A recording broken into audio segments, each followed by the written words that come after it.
répond. Merci. Merci. La parole est désormais pour le groupe des socialistes et démocrates à Madame Arena, 2 minutes également.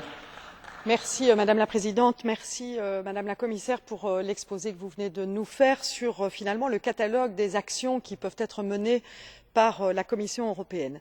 Bien entendu, on peut se réjouir de ce catalogue qui est assez complet, qui touche à la fois la question de l'accès à la santé, qui touche la question de la protection des jeunes filles et des femmes, qui touche le traitement des demandeurs d'asile ou encore qui touche la promotion de cette action au niveau de la Commission pour lutter contre les mutilations.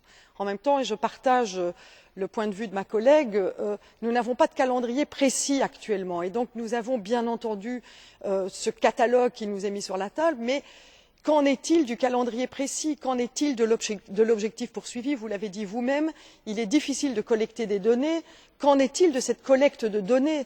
Il est aujourd'hui difficile de prouver que les États membres ont mis en place des processus efficaces. Comment faites-vous l'évaluation de ces processus efficaces?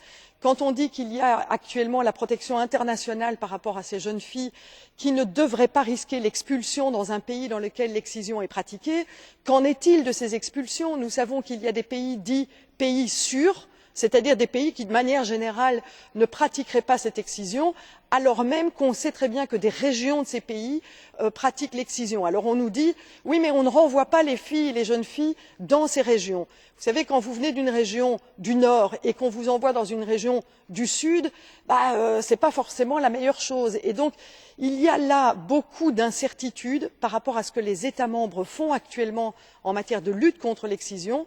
Et aujourd'hui, vous nous donnez ce catalogue de bonnes intentions de la Commission. J'aurais voulu savoir ce que, concrètement, le Conseil propose dans l'application de ce catalogue de bonnes intentions de la Commission. Merci. Merci. Pour 2 minutes, la parole est à Madame von Storch pour les conservateurs et réformistes européens. Ja, Frau Präsidentin, hauptsächlich. Madame la Présidente, Mesdames, oui, essentiellement, Messieurs, ce problème n'est pas un problème européen. En effet,